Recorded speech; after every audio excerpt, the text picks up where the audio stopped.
Hey, what's up, you guys? Jeff Cohn here with another episode of the Team Building Podcast, where we interview top team leaders and broker owners from across the country. Today, I'm going to be interviewing a close friend of mine, a past Omaha's elite real estate agent, and he lives just in the neighboring city of Lincoln, Nebraska. Mick comes to us as the #1 team in Lincoln based on 2018 numbers and number 6 in the entire state. Super excited to have you on the show today, Matt. How you doing today? Dude, it's a pleasure, man. Loving it. Loving Lincoln. Not too far, like an hour. A lot of people, an hour isn't really a different market for them. That's just a drive across town. So We're really not that far. Well, and I know some of your agents probably do deals in Omaha, and I know some of my agents do deals in Lincoln, so it's close enough that we can service each other's markets. I do know we won't go any further west than Lincoln, and it's been nice to have Matt and that relationship there for referrals. So let's dive right into it, Matt. Maybe just share your story of how you chose to get into the business and some of the pitfalls that you experienced your first year, and then kind of your story with joining Omaha's Elite and then exiting and starting the team you're on today. Yeah, so really, as a young pup, as a kid, I had aunts and uncles that were real estate agents. My girlfriend in high school, her dad was a real estate agent. And so coming out of high school, I kind of just always wanted to be a real estate agent. So I went to college for it. Changed my major like 9 times, ended up graduating, not with a degree. Years later. Yeah, lots of money later. But then graduated like 2 months later, decided to go to real estate school and get my license. My aunt at that time owned her own brokerage, brought me on under her, was very generous with her splits and all of that, but just didn't have the structure I needed, as a 24-year-old kid, like having no idea what I'm doing. So started shopping around, and somebody had pointed out Omaha's Elite. My number 1 criteria was I didn't want to be like in a geriatric facility. And so they pointed me at your guys' team because you guys had a bunch of younger agents that were kind of out there killing it and crushing it at the time. And that was in June of 14. Okay. So 5-6 years ago now. So yeah, I joined your guys' team. My first year on your team, I think I sold about 27 houses, just doing everything that you guys preach to do. Then in October of 15, so a little over a year later, I started doing business in Lincoln. And in 2016, I sold about 50 houses commuting to Lincoln, back and forth. Probably like the worst year of my life, having to drive hours a day just to get to where I need to sell houses. Listening to lots of the Team Building podcasts. Oh, so much of it. Yeah. It was really good back in 2016. And then moved in February of, what do I have on here? 17, finally moved down to Lincoln with my wife. And my daughter at the time, and been here ever since. Was at Berkshire at that time. And then in December of 2017, right at the beginning of 2018, partnered up with a team that was out of RE/MAX, and we left Berkshire and RE/MAX and started really what's called Lincoln Select Real Estate Group, which is what we are now. And real quick, just so the listeners know, this is pretty unique about us. We had launched 5 expansion teams in 2016.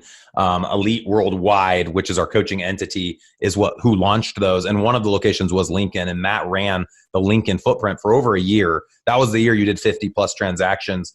But of course, you had a great opportunity to partner with some awesome people in Lincoln, and you guys both left your brokerages to go to an indie broker who's out in Lincoln, and you were number 1 in 12 months. So the focus today in the next 20 minutes, I really want to talk about your story, Matt, from where you launched 12 months ago and recruited this awesome team that you have. I know you guys have internal sales agents. You do really great with marketing. Of course, you've structured a lot of what I've built with Omaha's Elite and what we teach with Elite Real Estate Systems. You structured your team after that.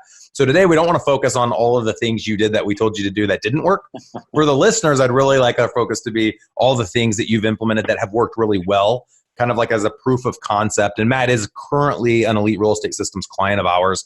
But this is not an ERS pitch. This is more so, what were the pillars that you had to implement into your business to see the results you had in 12 months? And Lincoln's a big city, you guys. It's, a couple 100,000 people. So it's how many houses are on the market right now in Lincoln? Do you know? Oh, I don't know, Robin. I can tell you last year about 5,000 homes sold in Lincoln. Okay. So not a lot of transactions to be had. That's a big business if you're capture even 20% of that. Yep. We sold 210 houses last year, about 50 million, and we're at 200 right now for the year, and 45 million or so. So okay. On paper. Perfect. So $50 million. So there's a lot of people listening who would love to get to 50 million in production. Matt, you were not at 50 million when you were an agent on my team. I don't think you ever hit 50 million your first year when you did expansion. So what would you say first and foremost to anybody listening who's an individual agent or has just a couple agents, what was the first big step you felt like you had to take in your business so that you guys would see the growth that you've now experienced today? Yeah, I mean, the biggest thing was really my inability to recruit people. I have a really high D personality. And so I'm really like in your face, aggressive type of person. So like recruiting people, I would just overwhelm them. And that was a big reason I partnered up with the people I did to start Lincoln Select. They knew Lincoln agents, they had relationships with Lincoln agents. And so I was able to like take the knowledge I learned from you and bring that to them. And then their attributes was to help get recruiting, and then we could blend in and kind of take it from there. How many agents do you guys have today? So today we have 16 licensed people on the team. So 2 owners, 2 admin, and then 12 agents that work on the team. It's a healthy team. It is, yeah. And we have 6 or 7 that have been in the business less than 6 months. So we've done a big push adding on new agents. That's been a learning curve by itself. But they're starting to really crush it. The culture of the team's changed because of that, but we feel like it's changed for the better. As these agents have come in, we've really just been pushing the beliefs that we believe will get them there, which is a lot of the stuff that you've covered, like you covered there, with accountability and training and coaching and mentoring and systems and all those things. So. Yep. So we always talk about the 3 pillars of growing and scaling any business. Number 1 is always recruiting talent. So obviously agent talent and administrative talent. Number 2, I have a strong belief in training that talent. What have you guys done for your training? So training, we offer up the ERS. You guys have a platform where you guys post all of your stuff. So everyone has access to use that. Again, a lot of newer agents have been using that. But then we really follow the same training schedule you guys have. And we have a weekly accountability meeting as well as a one-on-one with each agent. My partner, Jenny, who's the other owner on the team, we split the group in half basically. And so we're each responsible for half of those, have the agent's accountability. And then we train on subject matter on Wednesdays and then dialogue on Fridays and go through that. So we're just really on it. We've recently, to help hold agents more accountable, we have a rule as far as getting leads, because we have an in-house ISA. If you don't receive 4 out of 5 points on our really scorecard for consecutive weeks, you actually fall off of his lead rotation, so he won't schedule appointments for you. And that's to help get more agents through those trainings. So it's somewhat of a gamification where you're getting points for showing up. It's interesting. I interviewed someone last week who does something really similar. And those points can then be used, obviously, to generate leads. They could be used to increase splits. So I like that you're doing that to help incentivize them to go. And just to make mention for anyone that hasn't heard us talk about it, Elite Real Estate Systems offers group coaching for $97 a month to individual agents. So we have 8 content-rich episodes per month. And you also, as an ERS client, get access to a year's worth of content in the database. So if someone joins as an individual agent, Matt, as a team leader, he pays for the team leader seat, which gets him a high-level team leader training once a week and then gives him unlimited seats in the agent training product. So what's nice is, as a team leader, you don't have to create all that content. It's already there for you, and you can use it as you please. So if Matt has an agent that wants to learn more about expired listings, we have a whole training on how to get an expired listing under contract. So what are some examples of the trainings that have actually helped your team, or something that they've implemented based on the trainings? Is there a story? Yeah, I mean, specifically since, again, we use all of the processes and procedures that you guys use, probably aside from just how we distribute leads, all of the trainings on there are super relevant, like all of which is super nice. We're not just saying, hey guys, go watch these. Like big picture training discusses exactly kind of how our model works. You know, using Mojo and how to log and do stuff in Sisu and Dotloop. We use everything that's the same. So really every single video in there is awesome. I know there was one a while ago about setting proper expectations, having a bunch of new agents. That was one that Jenny and I weren't able to make training that week. And so we had them like watch that because as a new agent, that's the number one thing you can do is set expectations. So every video that's on there, it doesn't matter if you use the systems that you use or not, all of it matters in some way. I think the other thing that's really unique is every Monday we give the topical training, and then every Wednesday we do the dialogue that goes along with it. For example, someone might train on a listing presentation, but they never role play a listing presentation. So we would topically discuss what a listing presentation looks like on Monday. And then Wednesday we'd come back and we'd role play a listing presentation, and we'd practice overcoming the objections that come up at a listing presentation. And we do this for every single topic. So if anyone listening wants more information about the agent training or the team leader training, please go out and check out more information on that at eliterealestatesystems.com.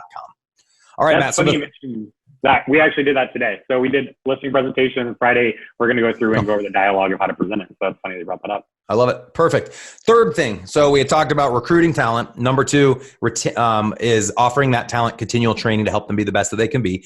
And then the third pillar is retaining talent by offering value. And I heard a quote recently, and it said to train all of the people within your organization to leave, which is what Matt did, and treat all of the people in your organization never to. So obviously I didn't treat Matt nice enough. But all joking aside, what That's Richard Branson.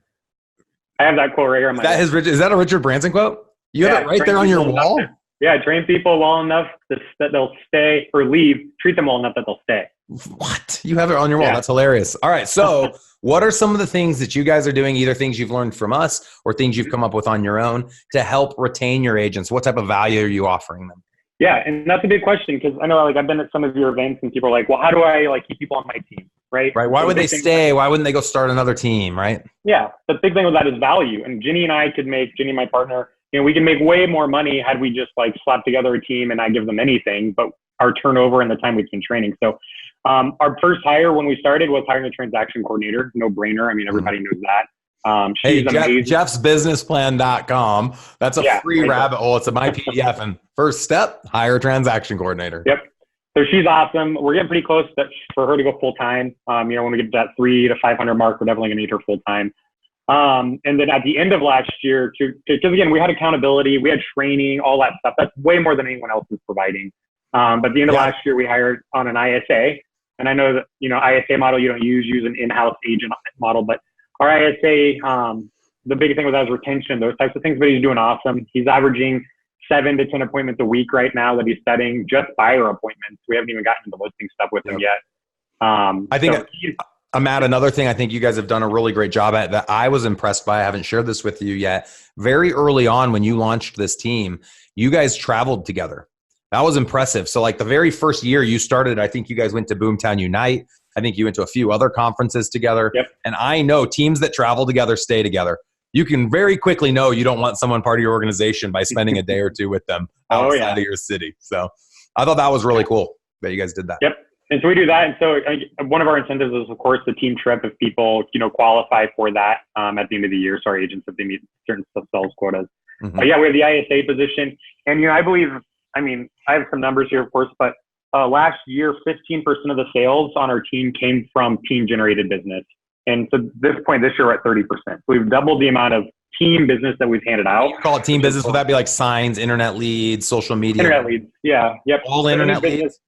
Yeah, any business that the team gives down.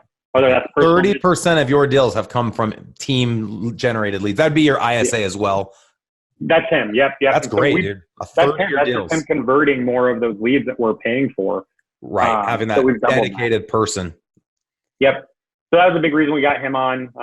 The agents, they just weren't making enough calls to follow up and stay in touch. And then I think everyone listening can identify with that. That's a huge struggle is getting those agents to do that. And I'm not going to announce it on this podcast, but we have some pretty exciting news here in the coming months regarding helping team leaders and broker owners hold their agents accountable. It's amazing to me, Matt, and I'd love you to help challenge this mindset. But why wouldn't brokers have a sit down with their agents at least bi-monthly? We do it weekly, and I believe you guys do it weekly. Why would you not sit down with someone and check in on them? Everyone sets a goal every year. Check in and make sure they're doing the activities necessary.